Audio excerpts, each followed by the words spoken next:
So in today's video, I'll be talking about why you have obstacles in your life and what you can do about it, most importantly.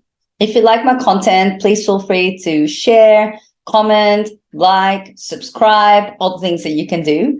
I'm still quite new to YouTube, so I'm still figuring out how to do all these things. And I guess there's a few bloopers in there too, but that's okay. Anyway, getting into today's topic.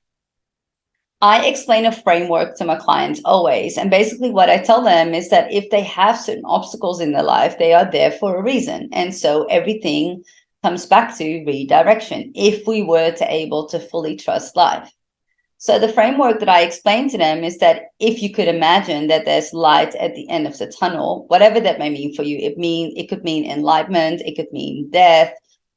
All I mean by that is that there's a path that we should be walking, or we are meant to be walking. And in yogic philosophy, they talk about this and they call this your dharma or your dhamma.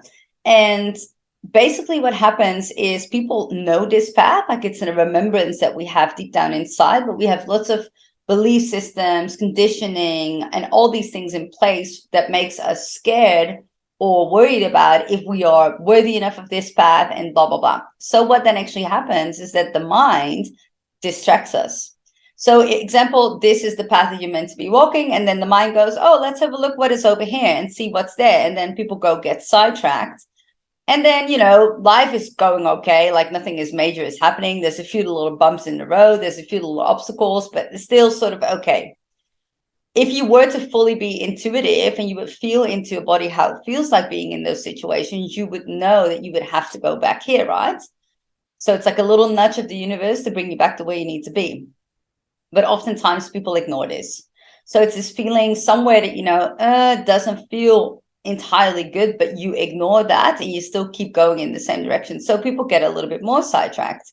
And then what happens then is that the obstacles become bigger. So, for example, you might lose your job, or you might get a little bit sick. You just feel like you're hitting obstacle after obstacle, like you're just not happy in what you were doing. And basically, the universe is just pushing you back to be where you should be, which is on your path, your destined path. But because there's all these belief works, like belief and frameworks and all these things that are just in the way of you getting where you need to be, people tend to still ignore this. And when they still ignore this and they go down this path and they get further sidetracked, at some point, a big slap in the face will happen. So you lose a relationship, someone in your family gets really ill, you get really ill, you lose your job, a big financial loss, or something that is just this big, massive wake-up call, like, hey, snap out of it. The universe is literally pushing you back to where you should be to then start facing all of the things that are actually sitting in the way of you achieving what it is that you want to achieve.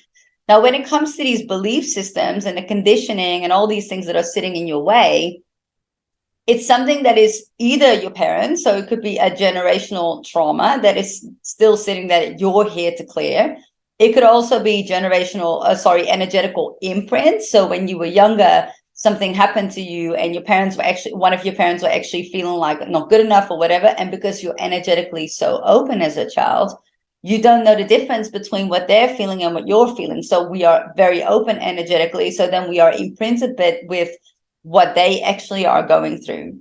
So, and then also it's your karmic things that you need to work through. It's your own stuff that you've been through, like in past relationships or past experiences. And so this is like a buildup of all these things that are basically sitting in your way to really, truly live out this truly beautiful, abundant, destined path that you should be walking. And so when it comes to clearing out these beliefs and clearing out the conditioning from society, all these things that are being imprinted, it's all about creating awareness first. So if you don't have awareness, something is unconscious, right? So 95% of the mind works unconscious and only 5% works consciously. So if you don't have the awareness about something, you can't really make a change, right? So awareness is key to making any changes in your external reality to make sure that you don't attract the same thing over and over again. So basically, you will need to start break free from these energetical imprints. You will need to start to break free from the conditioning, from the limitations, from the boxes that you've been put in, the labels that you've been put on, the labels that you've been identifying with. And so this is a beautiful journey of uncovering. It's a beautiful journey of coming home to yourself. It's a beautiful journey to figure out who you are. What is your purpose here in this life? What are you here to do? And so touching base back on like what I spoke about earlier, these obstacles that you're finding are not there in front of you. And it's not like life is happening against you. Life is happening actually for you. And those obstacles are just redirecting you to where you actually need to be. I hope this video resonates for you and that you like my content, and so much love. Mwah.